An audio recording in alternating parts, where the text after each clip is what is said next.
గురు బ్రహ్మ గురు విష్ణు గురుదేవ మహేశ్వర గురు సాక్షాత్ పరబ్రహ్మ తస్మై శ్రీ గురువే నమః. డాక్టర్ పిఏ రామన్ గారి పాలన నమస్కరించుకుంటూ మనం ఈ మాసం ఫలితాలు తెలుసుకుందాం. ఆగస్టు 1వ తేదీ నుంచి 31వ తేదీ వరకు మాస ఫలితాలు తెలుసుకుందాం.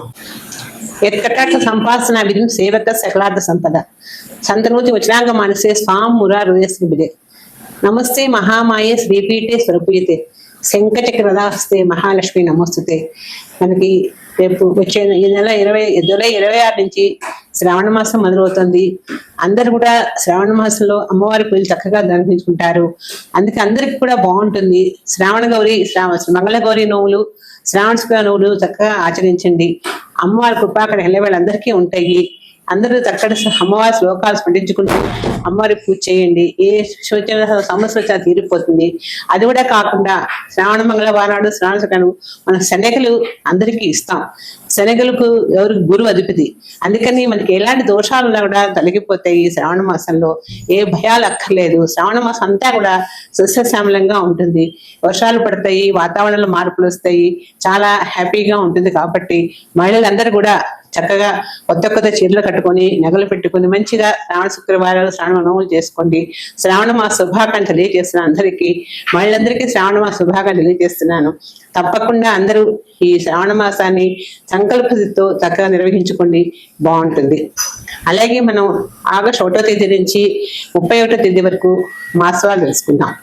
ప్రతి నెల ప్రతిరోజు నెలలో మొత్తంలో ఏ రోజు ఏం జరుగుతుంది, ఈ రాశి వాళ్ళకి ఎలా ఉంటుంది అని తెలుసుకోవటం, వాటి గురించి రెమెడీస్ చేసుకోవడం అందరికీ ముఖ్యం. ఎందుకంటే తెలియకుండా ఏదో గుడి చేలో పట్టేట్టు ఎగురుతూ ఉంటే ఇబ్బందిగా ఉంటుంది. అన్ని కూడా తెలుసుకోవాలి. తెలుసుకుప్పుడు పంచాంగాలు రాస్తున్నారు. పంచాంగాలు ఎందుకు రాస్తున్నారు? పంచాంగం చక్కగా చదువుకోండి, తెలుసుకోండి అంటున్నాం. పొద్దున్న లేవగానే క్యాలెండర్ చూస్తాం. క్యాలెండర్ లో కూడా మంచి చెడు చూస్తాం. అలాగే ఒక్కొక్క రాశి వారికి ఏ దోషం ఉందా, ఎలా పరిహారం చేసుకోవాలని తెలుసుకోవడం కూడా మన ధర్మం. అలాగే ఈ సంవత్సరం మేషరాశి వాళ్ళకి ఈ నెల బాగుంది, టైం చాలా బాగుంది. ఆర్థికంగా ఇబ్బంది లేదు, ధనలాభం అధికంగా ఉంది. అయితే అవిశ్రాంతంగా పనిచేస్తూ ఉంటారు. ఎక్కువ కృషితో నాకు దుర్భిక్షం అన్నట్టుగా ఈ రాశి వాళ్ళకి ఎంత కృషి పడతారో అంత కష్టపడినప్పటికీ కూడా ఫలితం దొరకదు. దాంతో సమస్యలు కూడా అధికమవుతూ ఉంటాయి. విద్యార్థులు కూడా చదవాలి అని మనసు అయితే ఉంటుంది, జ్ఞానం ఉంటుంది. కానీ వీటికి ఎక్కువ యావిగేషన్స్ ఎక్కువగా ఉంటాయి, అదర్ యావిగేషన్స్ ఎక్కువగా ఉంటాయి. మేషరాశి వాళ్ళకి ప్రతి కూడా ఒకదానికి కూడా వెళుతూ ఉంటుంది. దాంతో కాలాన్ని ఊరికే వేస్ట్ చేసుకుంటూ ఉంటారు. ఎప్పుడు కాలం పోతే రాదు.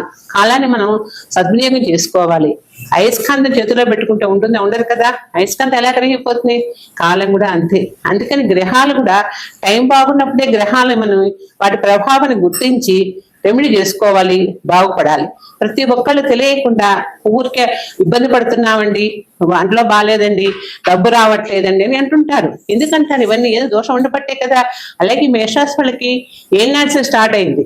ఏళ్ళనాడు స్టార్ట్ అయినంత మాత్రాన ఇబ్బంది పడుతూ అనుకోవద్దు. ఎందుకంటే ఏళ్ళనాడు శని ఒకదు ప్లస్ పాయింటే, కొంచెం ఇబ్బంది పెడతాడు. పెట్టినప్పటికి కూడా ఆయన మంచిగా చేస్తారు. అందుకని ప్రతి ఒక్కళ్ళు కూడా సరిగ్గా తైలాభిషేకం చేయించుకోండి.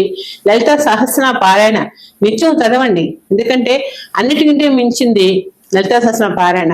ఆ పారాయణ చేస్తే ఏ దోషం ఉన్నా తొలగిపోతుంది. అమ్మని అంత కృపా కటాక్షాలు ఆవిడ నుంచి వస్తాయి. మనకి ఏ సమస్య వచ్చినా ఇబ్బంది అంటూ ఉండదు. కాసేపు ఒక అరగంట మందిగా ఈ టైం అనుకొని చేసింటే అన్ని విధాలు బాగుంటుంది. మేషరాశి వాళ్ళకి అన్ని సమస్యలు కూడా తీరిపోతాయి. సరిగ్గా తైలాభిషేకం చేయించుకుంటూ ఉండండి, ఏ ఇబ్బంది అంటూ ఉండదు. ఈయన ప్రతి రాశి వాళ్ళకి ఏదో ఒక దోషం ఉంది. ఈ దోషం 6 రాష్ట్రాల వాళ్ళకి దోషాలు బాగా ఎక్కువగా ఉన్నాయి. మిగిలిన 6 రాష్ట్రాల వాళ్ళకి పర్వాలేదు, బాగానే ఉన్నాయి. దోషాలు ఉన్నప్పటికీ కూడా భయపడకండి, పరిహారం చేసుకోండి. ప్రతి ఒక్కళ్ళకి గ్రహబంధన దోషం, రాహుకే దోషం బాగా నడుస్తున్నాయి. ఈ దోషాలతో వివాహాలు కావటం లేదు, ఉద్యోగాలు రావటం లేదు, అన్ని సమస్యలుగానే ఉన్నాయి. ఆర్థిక ఇబ్బందులు కూడా పడుతున్నారు. ఈ దోషాలకు ప్రతి ఒక్కళ్ళు కూడా రాహుకే దోషానికి శాంతి హోమం చేయించుకోండి, నవగ్రహ శాంతి హోమం చేయించుకోండి. చేయించినట్లయితే గ్రహ దోషాలు తొలగిపోయి అన్ని విషయాలు కలిసి వస్తుంది, ఇబ్బంది అంటూ ఉండదు. ఎందుకంటే టైం బాగాలేదనుకున్నప్పుడు ఏదైనా పరిహారం చేసుకోవాలి, చేసుకుంటేనే మన దాని తగ్గ ఫలితం లభిస్తుంది. అందుకని అన్ని గ్రహాల్లో 12 రాసుల వాళ్ళకి ఏదో ఒక సమస్య ఉంటూనే ఉంది. 6 గ్రహాలకి ఏలినాడ్స్ నడుస్తుంది, కొన్ని గ్రహాలకు టైం అయిపోయింది, ఏలినాడ్స్ అయిపోయింది.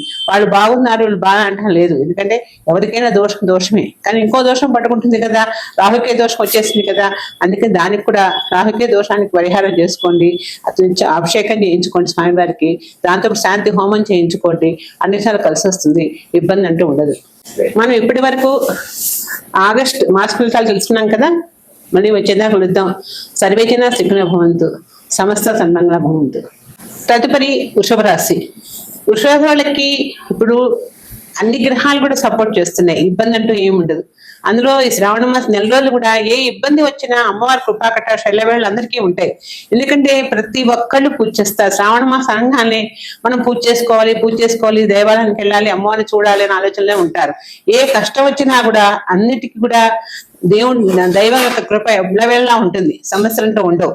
కానీ గ్రహాలు కూడా అనుకూలంగానే ఉన్నాయి, భయపడకండి, అన్ని విధాలు కూడా బాగుంటుంది. కానీ చదువుల మీద శ్రద్ధ పెట్టండి, పెద్దల మాట వినండి. ఎందుకంటే పెద్దవాళ్ళు కథ గ్రహించుకుంటూ ఉండండి. పిల్లలు చదువుల మీద శ్రద్ధ పెట్టకుండా అనవసర వ్యాపకాలు పెట్టుకోవటం, పిచ్చి స్నేహితాలు చేయటం, దాంతో ఇబ్బంది పడుతూ ఉంటారు. ఇవన్నీ రాకుండా చూస్తుండండి. ధనం కూడా అందులో చికాకు పడుతుంటారు. కార్యక్రమాలు ఇచ్చేయాలని డబ్బు కావాలి కదా, ఆ డబ్బు ఎందుకు రావట్లేదు అనే బాధ కూడా ఉంటుంది. ఎందుకు రావట్లేదు అంటే ఏదో దోషం ఉంది, టైం బాగాలేదు.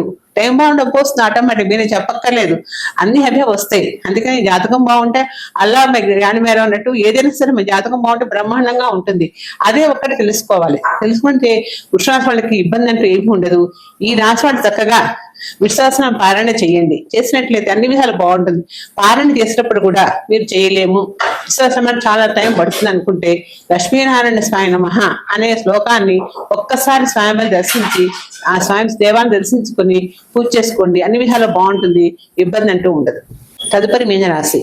ఈ మీనరాశి వాళ్ళకి ఇప్పుడు 12 గురు ఏళ్ళనాడు గురు మహర్దశ నడుస్తుంది, ఏళ్ళనాడు నడుస్తుంది కాబట్టి భయపడాల్సిన అవసరం ఏమీ లేదు, బాగుంది. కానీ వీళ్ళకి ఎందుకంటే ఏదో ఒక ఆలోచనతో అప్పుల భారం పెరిగిపోతుంది, రుణాలు తీర్చలేకపోతూ ఉంటారు, రుణ బాధ కూడా అధికంగా ఉంటుంది. ఆర్థికంగా డబ్బు సమయానికి అందక ఇబ్బంది పడిపోతూ ఉంటారు. వివాహాలు చేస్తారు, అవి కూడా అప్పులు తీరక ఇబ్బంది పడుతూ ఉంటారు. ఉద్యోగస్తులు కూడా ఉద్యోగ పనిలో చేసే పని మీద ధ్యాస పెట్టకుండా అనవసరంగా ఉద్యోగం చేస్తూ కూడా ఏదో ఇబ్బంది పడుతూ పైవాళ్ళు తిట్టుకుంటూ మనకి ఆ ఉద్యోగం చేయలేకపోతున్నామని బాధపడుతూ ఉంటారు. ఇవన్నీ మీనరాశి వాళ్ళకి గురుబలం ఉన్నా కూడా కొంచెం చికాకులు ఉన్నాయి, చికాకులు భయపడకండి. అన్ని విధాలు కూడా గ్రహాలు మంచి సపోర్ట్ చేస్తున్నాయి కాబట్టి ఇబ్బంది అంటూ ఏం లేదు. మీనరాశి వాళ్ళకి వివాహాలు కూడా ప్రయత్నం చేయండి, మంచి మంచి సంబంధాలు వస్తే పెళ్లిళ్ళు అయిపోతాయి. నిరుద్యోగస్తులు కూడా ఉద్యోగ ప్రయత్నం చేయండి, ఉద్యోగం అనుకోకుండా వస్తాయి, బాగుంటుంది. పారిశ్రామికవేత్తలకు కానీ చిన్నతరహ పరిశ్రమ వాళ్ళకు కూడా వ్యాపారాలు బాగా కలిసి వస్తాయి. ఎందుకంటే మీనరాశి వాళ్ళకి గురువు మంచి యోగంగా ఉంటారు. ఈ గురువు వల్ల ఏది చేసినా కలిసి వస్తుంది. దేవాలయాలు వాటికి కూడా డొనేషన్స్ ఇస్తూ ఉంటారు. విద్యాలయాలకి దేవాలయాలకి మంచి మంచి అనాథ శరణాలు కట్టిస్తుంటారు. పేదవాళ్ళని బాగా చూసి బాగా చేయటం వల్ల ఈ నెలంతా వాళ్ళకి మంచి యోగప్రదంగా ఉంటుంది. దానం ఎప్పుడు చేసినా సరే మనకి మంచి కలిసి వచ్చే టైం. అందుకని దానం అనేది లేదని కూడా చేస్తూ ఉండండి. ఉన్నదాంట్లోనే ఒక గుప్పెడు పెట్టినట్టు మీకు అన్ని విధాలు కలిసి వస్తుంది. మీనరాశి వాళ్ళకి ఏళ్ళాడు సంతోషంలో ఉన్నప్పటికీ కూడా ఈ మీరు చేసుకుంటూ ఉండండి. దైవ కార్యక్రమాలు చేసినట్టయితే అన్ని విధాలు బాగుంటుంది. దాంతో పాటు శనికి తైలాభిషేకం చేయించుకోండి. గురువుకి ప్రతి గురువారం నాడు స్వామివారికి అభిషేకం చేయించండి. ఆవుపాలతో చేస్తే ఆవుపాలు అభిషేకం చేయించండి. శనగలు నానేసి స్వామివారికి ఆ శనగల్ని శుభ్రంగా మాలగా గుచ్చి స్వామివారి మెడలో వేయండి. వేసినట్లయితే ఏ దోషాలన్నా తొలగిపోతాయి. మీనరాశి వాళ్ళకి ఏ సమస్య వచ్చినా ఈజీగా సాల్వ్ అయిపోతుంది, ఇబ్బంది అంటూ ఉండదు.